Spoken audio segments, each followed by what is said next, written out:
Hello, Cougar Nation, and welcome back to another Coaches Weekly for this season of Cougar Men's Soccer. I'm Jonathan Scheer with the Cougar Sports Network, and joining me once again is head coach of that Cougar soccer team, Brad Callahan. Coach Callahan. Yep, thanks for coming on. Yeah, thank you for having me. And coming off of your second weekend of game action, it was a second loss for this Cougars team, this time falling 2-1 to the University of St. Francis down in Joliet.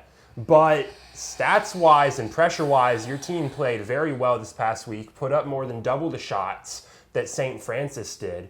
So coming off of this game, do you think that offensive pressure that your team was able to put up is sustainable? And going forward, will they be able to convert that into more goals? Yeah, I do. I think it's just a matter of finishing. I mean, that's soccer for you. Sometimes you can have more shots on goal, more possession, and still lose the game. So, I mean, you know, the keeper for St. Francis played very well. They were pretty good defensively. Yeah, I mean, I was happy with the possession and chances, but we just need to finish those chances and start to clean up, I think, some of the smaller things. And that's what I talked about with the boys after the game is being a little more patient offensively, getting good chances, and then, so for example, today at practice, we'll work on some different finishing, crossing and finishing, things like that. Absolutely.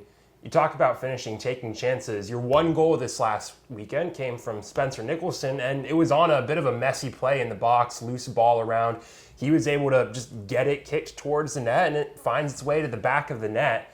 So looking at Spencer Nicholson, who was there, he's one of your seniors on this squad, been here all 4 years, and you have a lot of younger players on this team. They're bringing a massive boost to this squad, but how has it been having a veteran presence from players like Spencer on your team? Yeah, it's been good. Spencer's great. You know, he's a real strong presence in the midfield for us, lots of energy. He does a good job. Garrett Pointer up top does a good job. Elias de Santiago is important.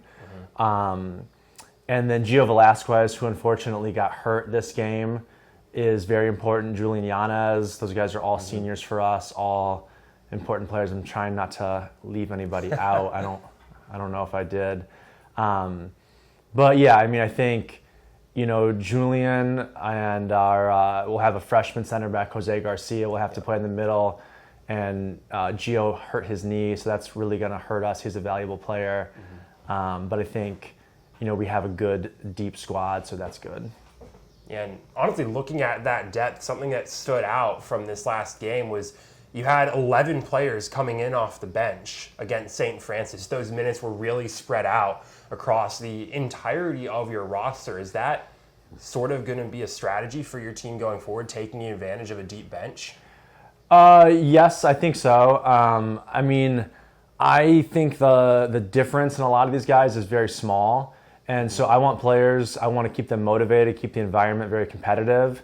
And it doesn't seem fair to, you know, play one player, 80 minutes and give another 10 when there's a very negligible difference. And so something I think we're looking for from these guys is who's going to kind of pull away and start to separate themselves. And I think it's going to be stuff with, you know, just things like, you know, how your first touch is. Can you keep the ball? I think consistency is a big thing. I think a lot of the guys are good and are capable of doing great things, but who can consistently do it?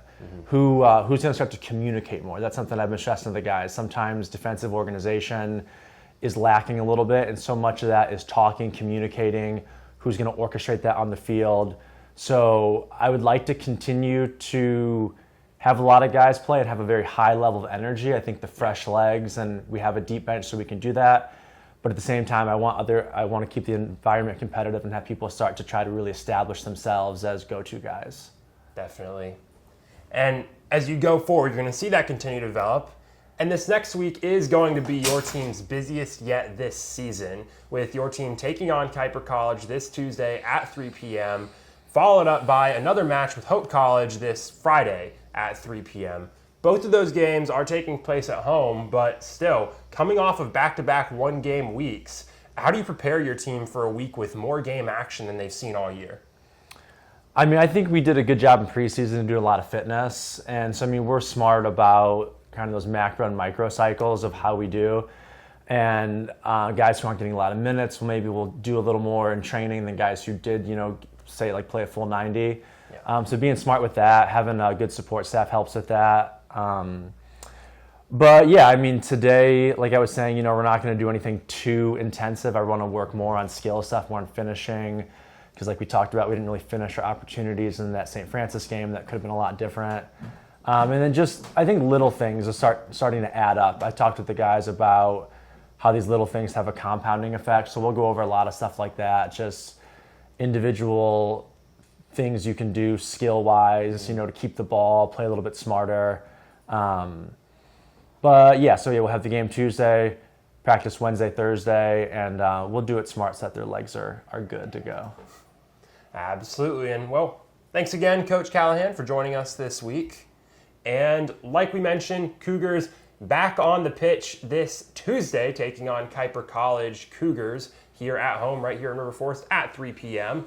And then this Friday, once again in action, taking on the Hope College Flying Dutchmen at 3 p.m. in another home matchup for the Cougars. You can follow all of that action live on the Cougar Sports Network and get caught up on everything you've missed at cucougars.com. I'm Jonathan Scheer with the Cougar Sports Network, and thank you once again for joining us for another Men's Soccer Coaches Weekly.